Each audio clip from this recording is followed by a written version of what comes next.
Bonjour à tous, j'espère que vous allez bien. Je vous envoie le cours pour aujourd'hui, donc vendredi.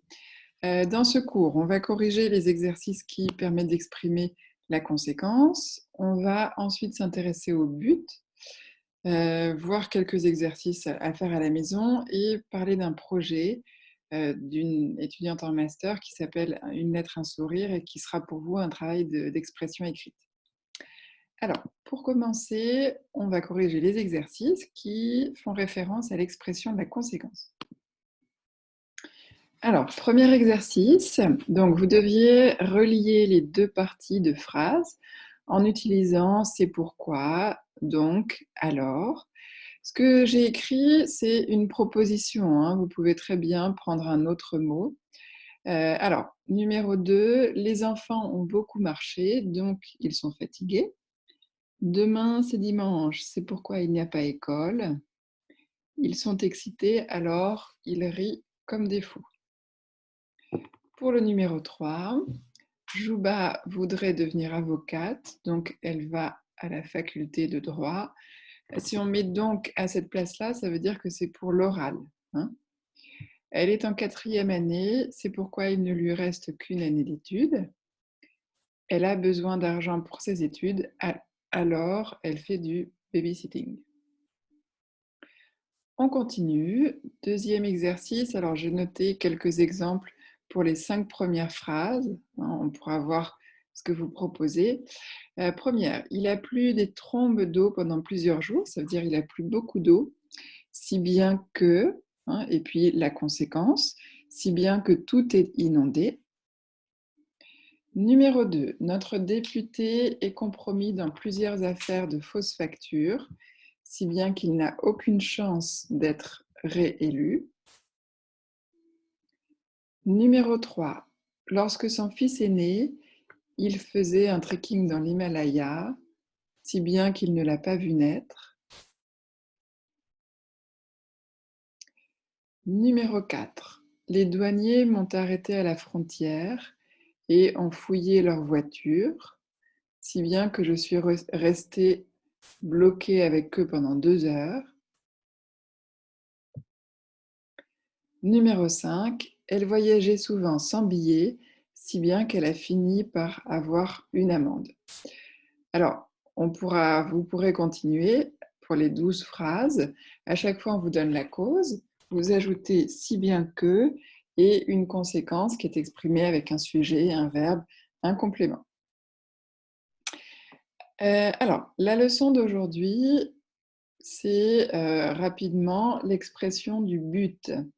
Le but, c'est quelque chose que l'on vise et qui répond aussi à la question pourquoi, mais avec la question dans quel but. Alors, quand on veut exprimer un but, on va utiliser pour que ou pour, et synonyme de pour que, vous avez afin que, synonyme de pour, vous avez afin de. Alors, regardez les phrases d'exemple et regardez le mode qui est utilisé. Il travaille pour que sa famille puisse vivre dignement. Vous voyez que c'est utilisé avec le subjonctif. Il travaille afin que sa famille puisse vivre dignement. Là aussi, c'est plus subjonctif. Dans cette phrase, vous avez remarqué que les deux sujets étaient différents. Il, sa famille. Deux sujets différents, on va utiliser le subjonctif. Dans la deuxième phrase, il travaille pour gagner de l'argent. Il travaille afin de gagner de l'argent. Pourquoi on a mis l'infinitif? Parce qu'il s'agit du même sujet que dans la première partie. Donc dans ces cas-là, on va utiliser l'infinitif. Dans la troisième phrase, on a là aussi l'infinitif, mais avec la négation. Il travaille pour ne pas rester seul chez lui, afin de ne pas rester seul chez lui. Alors, vous pouvez regarder l'exercice, donc appuyez sur pause le temps de faire l'exercice qui est en dessous. Vous devez compléter en conjuguant correctement les verbes qui vous sont proposés. Alors, quelques minutes de pause. Et on reprend, on va corriger. Première phrase. Ils ont entouré leur maison d'une barrière pour que les animaux ne puissent pas pénétrer dans le jardin. Numéro 2. Laisse le plat dans le four pour qu'il ne refroidisse pas. Numéro 3. Ils ont installé un foyer dans l'école pour que les élèves aillent s'y reposer à l'heure du déjeuner. Numéro 4. Nous leur avons prêté une boussole afin qu'ils ne se perdent pas dans la forêt.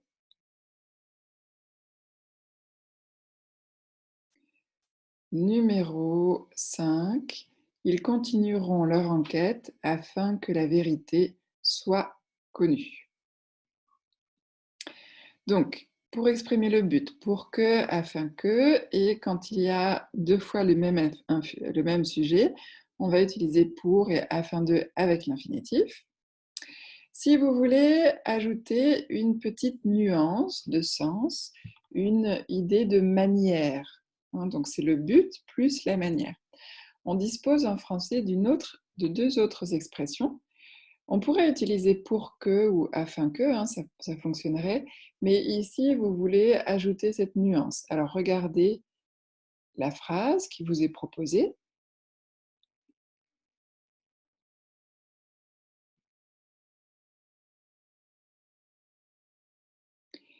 Écrivez plus gros de manière à ce qu'on puisse vous lire. Ou de manière qu'on puisse vous lire. Écrivez plus gros de façon qu'on puisse vous lire ou de façon à ce qu'on puisse vous lire, à ce que c'est plus oral. Alors, dans les deux phrases, vous remarquez encore une fois qu'on utilise le subjonctif et que les deux sujets sont différents. Écrivez plus gros, c'est comme vous, et ici on a on. Donc, de manière à ce que ou de manière que, de façon à ce que ou de façon que. Que se passe-t-il quand on a deux fois le même sujet?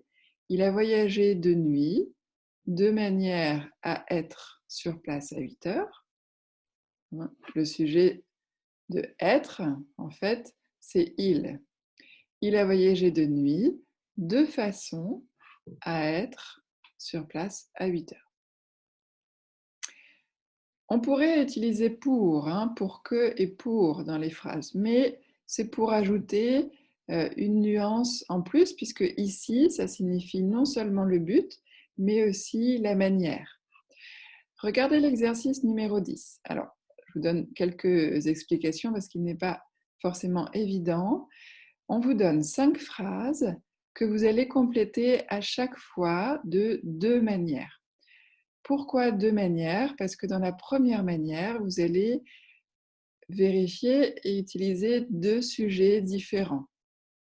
Et dans la deuxième version de la première phrase, vous allez utiliser les mêmes sujets et donc l'infinitif. Si vous regardez la phrase d'exemple, il a placé le parasol au-dessus de ses enfants. Première phrase, de façon que celui-ci, c'est le parasol. De façon que celui-ci les protège, de façon que celui-ci les abrite. Abrite, c'est au subjonctif, on ne le voit pas, mais c'est du subjonctif, du soleil. Deuxième manière, avec les sujets identiques, il a placé le parasol de façon à les protéger du soleil. Ici, qui les protège, c'est il. Donc, à chaque fois, vous allez proposer deux phrases. Donc, en tout, vous aurez 10 phrases. Un peu de vocabulaire dans la phrase numéro 2. Alors, première, déjà, le peintre vient de retoucher son tableau. Retoucher, ça veut dire modifier, améliorer. Numéro 2, le torero a agité sa muleta devant le taureau. Le taureau, c'est l'animal. Le torero, c'est la personne qui court devant le taureau dans les arènes. Et la muleta, c'est le tissu qu'il agite, qui est rouge. Numéro 3, le docteur parlait toujours à voix basse. Voix basse, c'est chuchoter quand on parle tout bas, hein, pas fort. Numéro 4, chez l'infirmière, elle a ôté son pull-over. Ôter, ça veut dire enlever. Numéro 5, son mari rentre en samedi, elle a fait les courses vendredi. Là, il n'y a pas de piège. Donc, vous pouvez appuyer sur pause le temps de faire l'exercice. Et encore une fois, vous devez écrire en tout 10 phrases. Alors, on voit ensemble, ce sont des propositions, hein. Vous pouvez très bien proposer autre chose, hein. On pourra revoir pendant la réunion Zoom si vous le souhaitez. La première phrase, le peintre vient de retoucher son tableau encore une fois, de manière que celui-ci, c'est le tableau, représente exactement ce qu'il a à l'esprit, représente, c'est du subjonctif. Ou avec les mêmes sujets, le peintre vient de retoucher son tableau encore une fois, de manière ou de façon à être satisfait de son œuvre. Numéro 2. Le torero a agité sa muleta devant le taureau de façon que le taureau soit attiré. Les deux sujets sont différents. Le torero a agité sa muleta devant le taureau de manière ou de façon à énerver le taureau.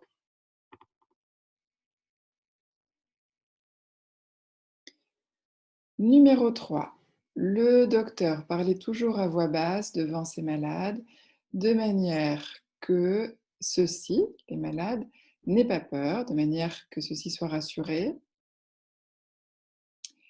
Le docteur parlait toujours à voix basse devant ses malades, de manière à pouvoir les rassurer. Ici, c'est le même sujet, c'est-à-dire le docteur. Numéro 4. Chez l'infirmière, elle a ôté son pull-over de façon à ce que l'infirmière puisse lui faire une prise de sang. Donc, elle et l'infirmière, ce n'est pas la même personne, hein. Elle, c'est une patiente. Phrase B, chez l'infirmière, elle a ôté son pull-over de manière à montrer sa blessure. Numéro 5.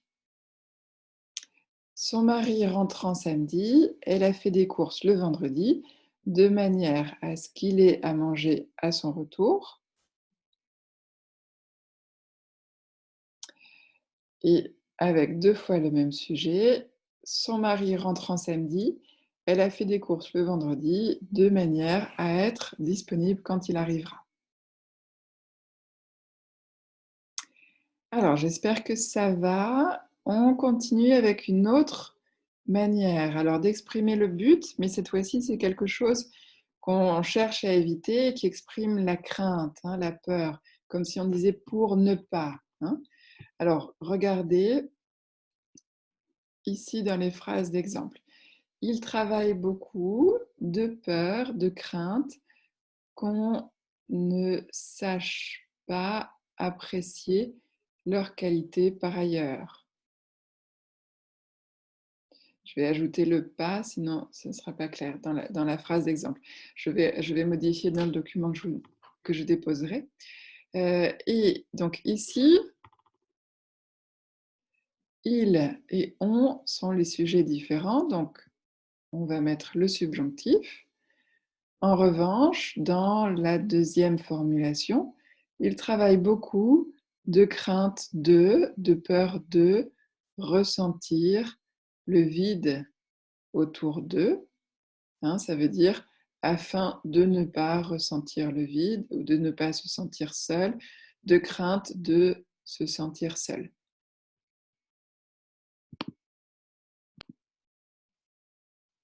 Je vous laisse regarder d'autres phrases d'exemple ici.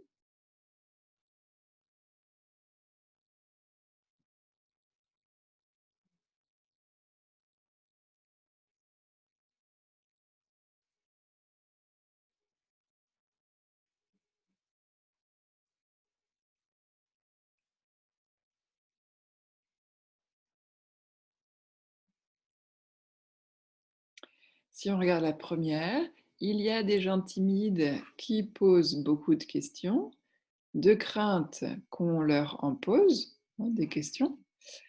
Donc, des gens timides qui posent beaucoup de questions ont, les sujets sont différents, donc on va mettre le subjonctif. Il y a des gens méfiants qui n'ont pas de téléphone, de peur d'être mis sur écoute. Être mis, hein, c'est l'infinitif, parce que le sujet est ici, les gens méfiants.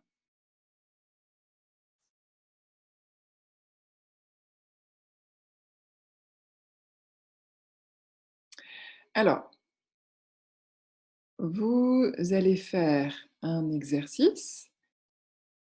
Il s'agit de compléter les phrases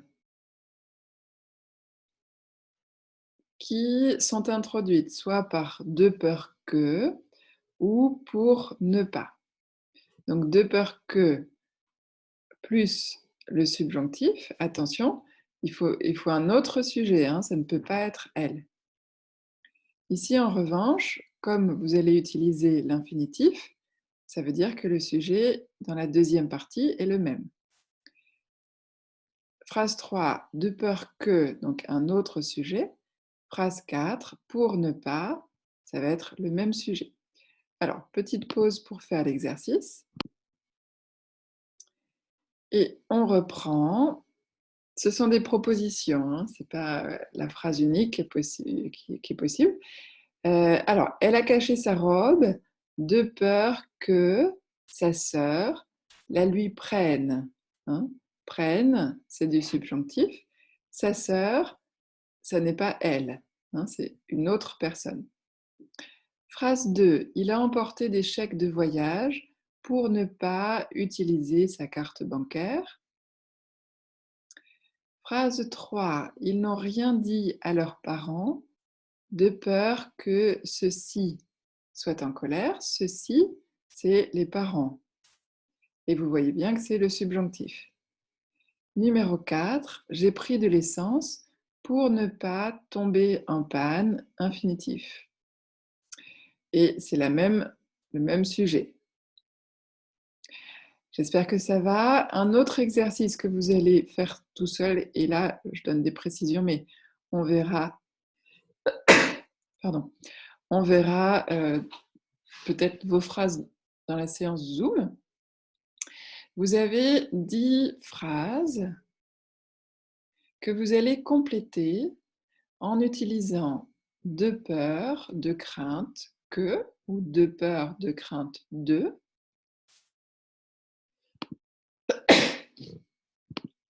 ou alors pour et afin.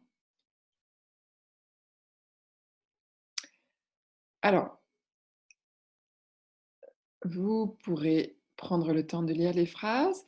Comme il y en a 10, je vous demanderai de compléter 5 phrases avec de crainte, de peur, que ou de, en fonction de ce que vous allez mettre par la suite, et 5 phrases avec pour, afin, pour que, afin que, ou pour, afin de, à vous de voir en fonction de ce que vous allez utiliser après. Pause pour faire l'exercice et on pourra voir vos propositions après la séance Zoom, mais prenez un peu quelques minutes pour faire l'exercice. Alors, dans le dossier, j'ai mis un tableau où vous retrouverez d'autres phrases d'exemple avec ce qu'on vient d'expliquer et puis des mots qu'on n'a pas forcément expliqués.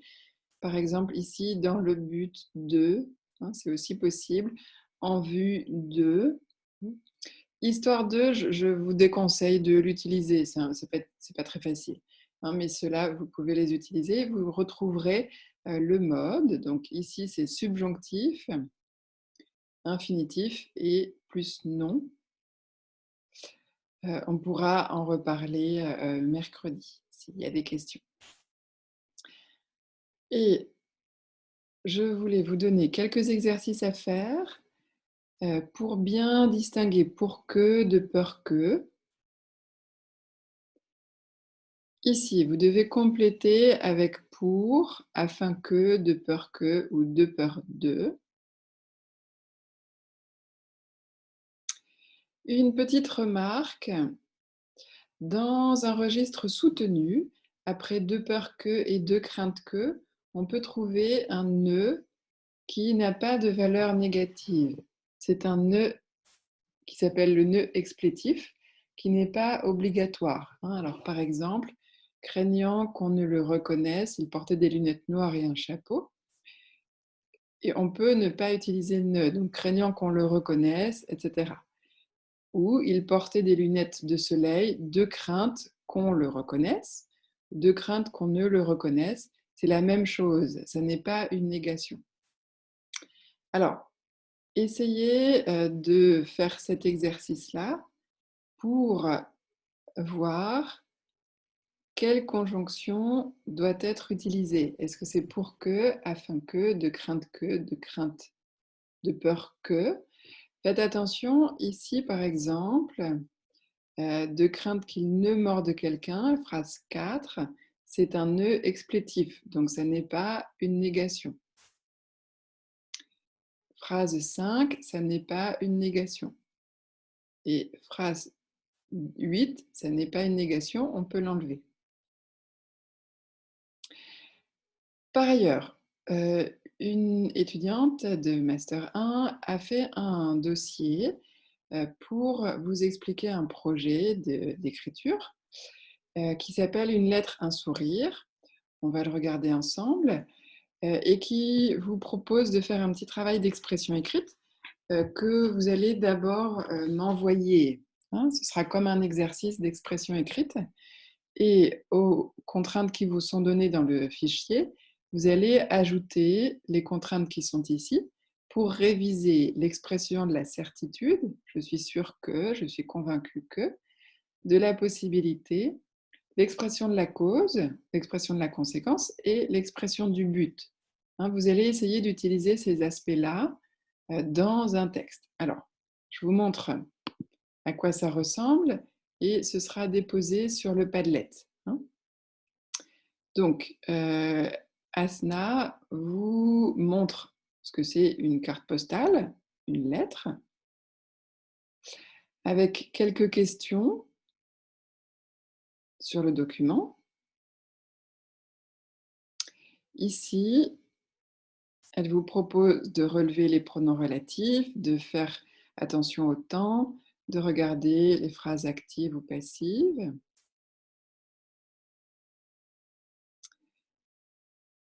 Voilà, et ensuite l'idée, ce sera d'envoyer une lettre, en fait, sous forme de mail, à une personne qui est isolée pendant cette période un peu particulière. Et pour vous donner des pistes, vous allez suivre cette structure. Voilà. Et voici la consigne à laquelle vous ajoutez ce que je vous ai dit tout à l'heure.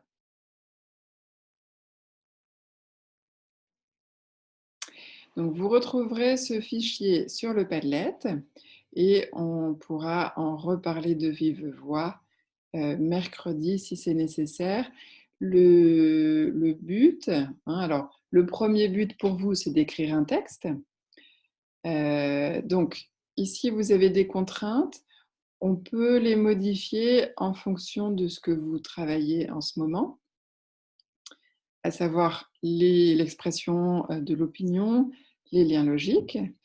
Et l'autre but, une fois que j'aurai corrigé votre lettre, votre texte, ce sera de l'envoyer à une personne. Je vous expliquerai comment ça marche. Et donc, dans cette lettre, vous allez parler de vous, parler de quelque chose. Enfin, vous trouverez de quoi parler. On peut trouver des sujets si vous voulez. On en reparlera mercredi. Voilà pour ce cours. Alors, je vous souhaite un bon week-end et j'envoie une autre séance lundi. Au revoir.